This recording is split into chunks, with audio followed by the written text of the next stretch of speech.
Hello friends, welcome to nursing academy.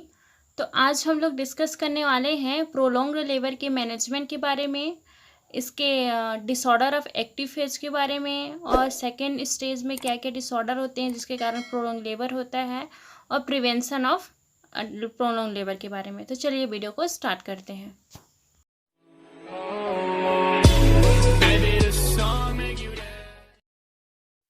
तो start करते हैं हम लोग डिसऑर्डर ऑफ एक्टिव फेज। तो डिसऑर्डर ऑफ एक्टिव फेज को दो पार्ट में डिवाइड किया गया है, प्रोटेक्टेड एक्टिव फेज और अरेस्ट डिसऑर्डर। ठीक है, तो पहला हम डिस्कस करेंगे प्रोटेक्टेड एक्टिव फेज। तो प्रोटेक्टेड एक्टिव फेज को प्रोलॉन्ग एक्टिव फेज भी बोलते हैं। तो ये किस कारण से होता है? तो इसका पहला क्या कारण है? इनएडिक्वेट यूट्राइन कॉन्ट्रैक्शन, मतलब एडिक्वेट अगर अमाउंट में अगर यूट्राइन कॉन्ट्रैक्शन अगर ना हो तो उसके कारण भी क्या होगा? प्रोलॉन्ग लेबर होगा। देन सेकेंड है सेफेलोपेल्विक डिस्प्रोपोर्शन, तो इसके कारण भी होगा। देन है माल पोजिशन, देन माल प्रेजेंटेशन, देन एपिड्यूरल एनेस्थीसिया। तो ये सब कारण है प्रोटेक्टेड एक्टिव फेज के। ठीक है, देन हम देखेंगे सेकेंड जो है वो है अरेस्ट डिसऑर्डर। तो अरेस्ट डिसऑर्डर में देखेंगे तो मेनली अरेस्ट डिसऑर्डर में क्या देखेंगे कि no dilation occur after 2 hours in active phase. मतलब एक्टिव फेज में जो सर्विक्स का डायलेशन होता है वो 2 आवर्स के लिए रुक जाता है। ठीक है, तो इसको बोलते हैं अरेस्ट डिसऑर्डर। तो नॉर्मली जो एक्टिव फेज में सर्विकल का डायलेशन वो 4 सेंटीमीटर से लेके 8 सेंटीमीटर तक हो जाता है, लेकिन अरेस्ट डिसऑर्डर अगर प्रेग्नेंट वुमेन्स को रहेगा तो क्या होगा? 2 आवर्स तक कोई भी डायलेशन नहीं होगा। ठीक है, ये कॉमनली किस कारण से होता है? तो पहला कारण है इनसफिशिएंट यूट्राइन कॉन्ट्रैक्शन। अगर सफिशिएंट अमाउंट में यूट्राइन कॉन्ट्रैक्शन नहीं हो रहा है तो उसके कारण होगा। Then no descent for a period of the 1 hours of called arrest of descent. मतलब फीटस का अगर डिसेंट 1 घंटे के पीरियड में अगर नहीं हो रहा है तो उसको बोलते हैं अरेस्ट ऑफ डिसेंट, मतलब डिसेंट नहीं हो रहा है। ठीक है, देन तीसरा ये भी कारण हो सकता है कि सेफेलोपेल्विक डिस्प्रोपोर्शन। तो ये 3 कारण थे अरेस्ट डिसऑर्डर के।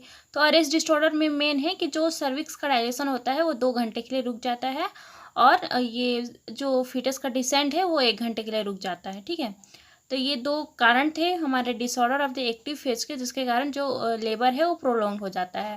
देन इसके बाद देखेंगे सेकेंड स्टेज। तो सेकेंड स्टेज में क्या एबनॉर्मलिटीज होता है जिसके कारण प्रोलॉन्ग लेबर हो जाता है? तो देखेंगे तो सेकेंड स्टेज में देखते हैं पहला पॉइंट्स कि नॉर्मली जो लेबर का प्रोसेस है उसमें सेकेंड स्टेज जो रहता है उसका ड्यूरेशन जो रहता है वो प्राइमरी ग्रेविडा में 2 आवर्स रहता है और मल्टी ग्रेविडा में 1 आवर्स रहता है। लेकिन प्रोलॉन्ग लेबर के कंडीशन में क्या रहता है? जब प्राइमरी ग्रेविडा में 2 आवर्स से अधिक हो जाता है और मल्टी ग्रेविडा में ये 1 आवर से अधिक हो जाता है, तो ये प्रोलॉन्ग लेबर का साइन है। ठीक है, तो देखते हैं कि सेकेंड स्टेज में क्या एबनॉर्मलिटीज होता है जिसके कारण जो लेबर का प्रोसेस है वो प्रोलॉन्ग हो जाता है। तो इसमें एक डिसऑर्डर है, तो हम लोग डिस्कस करेंगे disorder of the second stage. तो मेनली इसमें एक ही डिसऑर्डर है जिसको बोलते हैं प्रोट्रैक्शन डिसेंट। ठीक है, प्रोट्रैक्शन डिसेंट। तो प्रोट्रैक्शन डिसेंट के बारे में हम लोग डिस्कस करेंगे। तो इसमें क्या होता है? जो डिसेंट होता है वो नॉर्मली 1 सेंटीमीटर पर आवर की दर से होता है प्राइमरी ग्रेविडा में, और 2 सेंटीमीटर पर आवर की दर से होता है ये मल्टी ग्रेविडा में। लेकिन अगर डिसेंट जो है प्रेजेंटिंग पार्ट जो फीटस का है वो डिसेंट जो हो रहा है अगर less than 1 centimetre per hour की दर से अगर प्राइमरी ग्रेविडा में हो रहा है तो उस कंडीशन को हम लोग प्रोट्रैक्शन डिसेंट कह सकते हैं। और less than 2 centimetre per hour की दर से अगर मल्टी पैरा में हो रहा है तो इसको बोल सकते हैं प्रोट्रैक्शन डिसेंट। ठीक है, मतलब जो नॉर्मल डिसेंट जो होना चाहिए उससे कम हो रहा है, जिसके कारण क्या होगा? डिलीवरी में डिले हो जाएगा, तो इसको बोलेंगे प्रोलॉन्ग लेबर। ठीक है, देन और इस किसके कारण हो सकता है? ये अदर फैक्टर हो सकते हैं जैसे कि सेफेलोपेल्विक डिस्प्रोपोर्शन, माल पोजिशन, माल प्रेजेंटेशन, इनएडिक्वेट यूट्राइन कॉन्ट्रैक्शन, ये भी कॉजेस हैं जो कि लेबर को प्रोलॉन्ग करते हैं। ठीक है, ये था हमारा सेकेंड स्टेज में क्या डिसऑर्डर है जो कि अफेक्ट करते हैं प्रोलॉन्ग लेबर को। इसके बाद हम देखेंगे कि डेंजर साइन। तो डेंजर साइन क्या क्या हो सकते हैं प्रोलॉन्ग लेबर के? तो फीटस में देखेंगे डेंजर साइन, देन देखेंगे मदर में। तो फीटस में क्या है? हाइपोक्सिया। तो हाइपोक्सिया क्यों होगा? क्योंकि डिमिनिस्ड सप्लाई हो जाएगा प्लेसेंटा के थ्रू फीटस को, मतलब ब्लड सप्लाई सफिशिएंट अमाउंट में सप्लाई नहीं होगा जिसके कारण फीटस को हाइपोक्सिया हो जाएगा। देन सेकेंड है इंक्रीज द ऑपरेटिव डिलीवरी। तो ऑपरेटिव डिलीवरी भी इंक्रीज हो जाता है क्योंकि प्रोलॉन्ग लेबर के कंडीशन में फीटस अंदर रहता है, तो हाइपोक्सिया के कंडीशन में उसको डिलीवरी करना पड़ता है और ये सीजरियन सेक्शन करना पड़ता है।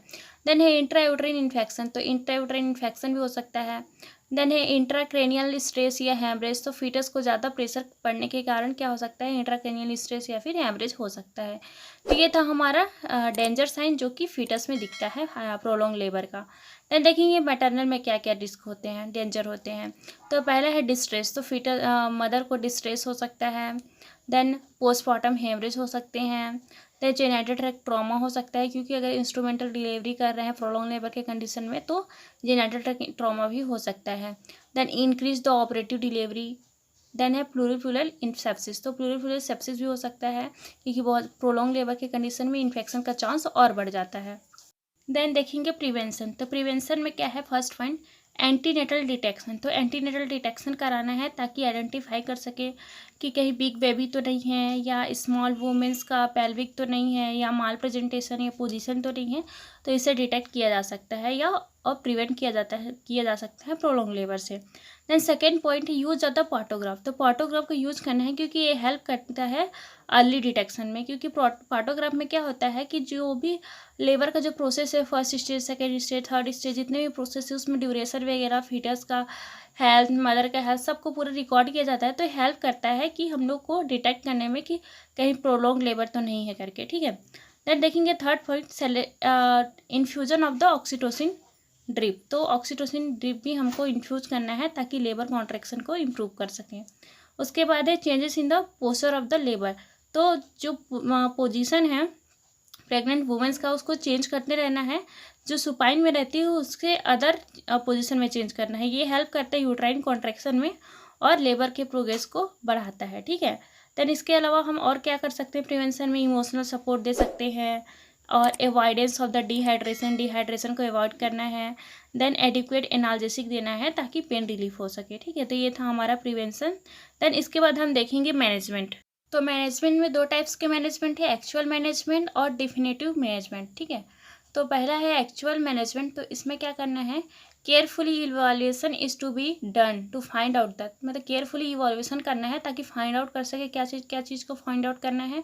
जैसे causes of the prolong labour, क्या कॉजेस है प्रोलॉन्ग लेबर के, उसको फाइंड आउट करना है। Then effect on the mother, क्या इफेक्ट पड़ा है मदर पे, या इफेक्ट ऑन द फीटस पे क्या इफेक्ट पड़ा है। तो इसके अकॉर्डिंग जैसे कॉजेस को पता लग गया कि किस कॉजेस के कारण, या माल प्रेजेंटेशन के कारण है, माल पोजीशन के कारण है, उस कॉजेस को फाइंड आउट करके हम उसको मैनेजमेंट कर सकते हैं। तो ये था हमारा एक्चुअल मैनेजमेंट, ठीक है। देन है हमारा डिफिनेटिव मैनेजमेंट। तो डिफिनेटिव मैनेजमेंट में हम देखेंगे कि फर्स्ट स्टेज में क्या मैनेजमेंट करेंगे और सेकेंड स्टेज में डिले हो रहा है तो क्या मैनेजमेंट करेंगे। तो फर्स्ट स्टेज डिले में क्या करेंगे, ऑक्सीटोसिन इन्फ्यूजन करना है, क्योंकि फर्स्ट स्टेज में है यूट्राइन कॉन्ट्रैक्शन अच्छे से नहीं हो पाता जिसके कारण प्रोलॉन्ग लेबर हो जाता है। तो ऑक्सीटोसिन इन्फ्यूजन करेंगे। Then effective pain relief analgesic देंगे, ठीक है। देन फर्स्ट स्टेज में ही अगर सेकेंडरी अरेस्ट हो रहा है, सेकेंडरी अरेस्ट मतलब जो सर्विक्स का डायलेशन है वो 2 आवर्स के लिए रुक गया है, तो उस कंडीशन में क्या करेंगे। तो इसमें ऑक्सीटोसिन इस पर भी इन्फ्यूज़न करेंगे और इसमें सीजेरियन सेक्शन करना पड़ता है, ठीक है। तो ये था हमारा फर्स्ट स्टेज में डिले होगा तो क्या क्या मैनेज करेंगे। देन देखते हैं सेकेंड स्टेज में डिले होगा तो क्या करेंगे। तो इसमें क्या करना है, पहले तो एक्सपेक्टेड मैनेजमेंट करना है जिसपे वेजाइनल एग्जामिनेशन और फीटल हार्ट रेट वगैरह मॉनिटर कर सकते हैं, ठीक है। देन इसके बाद अगर ये सिर्फ शॉर्ट पीरियड के लिए रहता है, इसके बाद एप्रोप्रिएट मैनेजमेंट करना रहता है। तो इसमें असिस्टेड डिलीवरी करना है, ठीक है। असिस्टेड डिलीवरी में हम सीजेरियन सेक्शन कर सकते हैं और डिफ़िकल्ट इंस्ट्रूमेंटल डिलीवरी को अवॉइड करना है, क्योंकि इसमें फीटस को भी इफेक्ट पड़ सकता है और मदर को भी इफेक्ट पड़ सकता है। तो डिफ़िकल्ट इंस्ट्रूमेंटल डिलीवरी को अवॉइड करना है। तो ये था हमारा ओवर और प्रोलॉन्ग लेबर के बारे में। हम लोग इसमें कॉजेज़ देखे, इसके इफ़ेक्ट देखे, इसके मैनेजमेंट कैसे किया जा सकता है, इसका प्रिवेंशन देखे और इसमें एक्टिव फेज के बारे में देखे, इसके डिसऑर्डर देखे। तो अगर आपको वीडियो समझ में आई हो तो प्लीज़ लाइक कर दीजिएगा एंड सब्सक्राइब कर दीजिएगा। Thank you.